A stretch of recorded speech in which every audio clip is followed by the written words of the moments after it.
Halo pemirsa BTV, Economic Update hadir untuk memberikan berbagai informasi terkait perkembangan ekonomi terkini bersama saya Belinda Amanda yang akan menemani Anda selama 30 menit ke depan.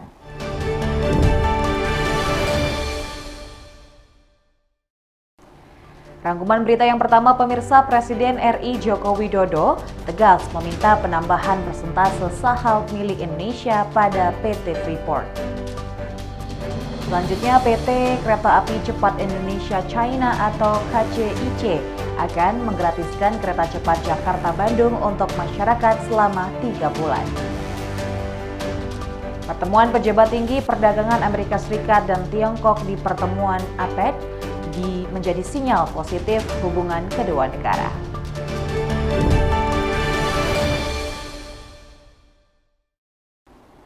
Memasuki berita yang pertama, pemirsa, dilansirkan dari kurs Bank Indonesia, nilai tukar rupiah harus rela melemah melawan dolar Amerika Serikat dan mata uang Garuda melemah terimbas dampak libur panjang Idul Adha mendatang.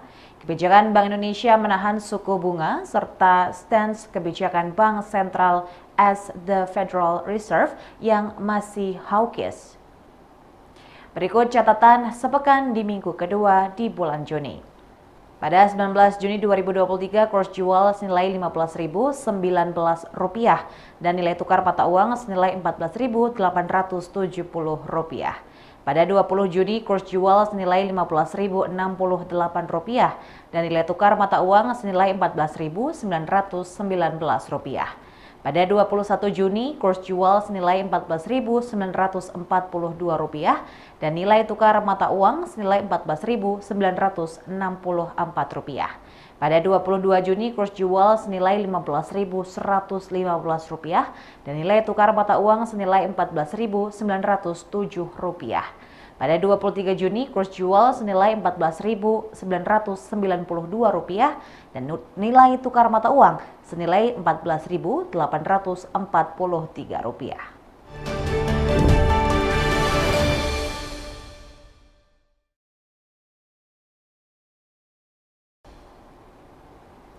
Berita selanjutnya, pemirsa, Presiden RI Joko Widodo tegas meminta penambahan persentase saham milik Indonesia pada PT Freeport.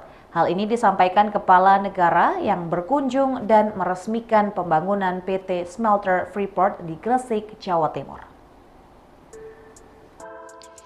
Presiden RI Joko Widodo menekankan bahwa smelter merupakan pijakan fondasi bagi Indonesia untuk menjadi negara maju di masa mendatang. Kepala negara menyebut keberadaan sejumlah pabrik smelter di tanah air akan menambah daya saing yang dimiliki Indonesia dan mengubah ketergantungan ekonomi dari sektor konsumsi ke sektor produksi. Dalam kunjungannya ke Gresik, Jokowi juga menegaskan terkait dengan penambahan persentase saham milik Indonesia di Freeport. Terus ini masih proses pembicaraan terus, intinya kita minta tambahan persentasenya, bukan di 51 tetapi ada tambahan persentase yang sampai sekarang ini sudah beres, masih proses. Hampir sedikit lagi Selesai. Nanti yang jelas lebih besar dari sekarang. Yang jelas tidak lebih kecil tapi lebih besar. Gimana? Ini adalah swasta, BUMN. Ekonomi ya ekonomi, bisnis ya bisnis. Kalau ini untung ya akan terus, kalau nggak untung ya akan stop. Tetapi apabila kepemimpinan nasional kita mengerti secara detail mengenai kegunaan manfaat industrial downstreaming, hilirisasi industri itu seperti apa, turunannya ini baru satu turunan, dua turunan, nanti kalau bisa sampai ratusan turunan beranak pinak menjadi ribuan turunan, itu yang akan melompatkan kita menjadi negara maju. Presiden RI Joko Widodo juga secara tegas meminta saham milik Indonesia di PT Freeport Indonesia bertambah dari yang sebelumnya sudah 51%. Untuk diketahui, pemerintah Indonesia sendiri memegang kepemilikan saham mayoritas PT FI sebesar 51%. Sementara sisanya dimiliki oleh Freeport MC Moran. Presiden juga mendorong hasil produksi dari pabrik smelter tersebut agar diintegrasikan dengan hasil komoditas tambang lainnya yang tersebar di berbagai daerah di tanah air. Mulai dari nikel yang ada di Sulawesi, bauksit yang ada di Bintan dan Kalimantan Barat, tin yang ada di Bangka Belitung, hingga copper foil yang ada di Gresik. Sehingga terintegrasi menjadi F-baterai, lithium baterai, dan itu akan diintegrasikan lagi menjadi kendaraan listrik. Presiden pun berharap objek pembangunan pabrik smelter yang sudah mencapai 72% tersebut akan selesai tahun depan.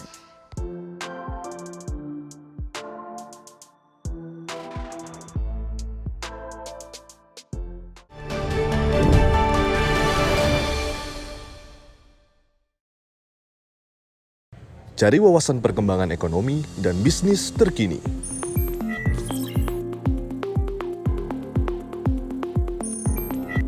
Melihat perkembangan konversi mata uang Garuda setiap weekend. Masuki berita yang pertama pemirsa, minggu ini mata uang rupiah. Pada 2 Mei 2023 kurs jual senilai pada 5 April 2023 kurs jual. Ikuti pergerakan ekonomi di seluruh Indonesia dan dunia. Ya begini, semangatnya adalah Saksikan Ekonomi Update hanya di UB TV setiap hari Rabu jam 12 waktu Indonesia Barat.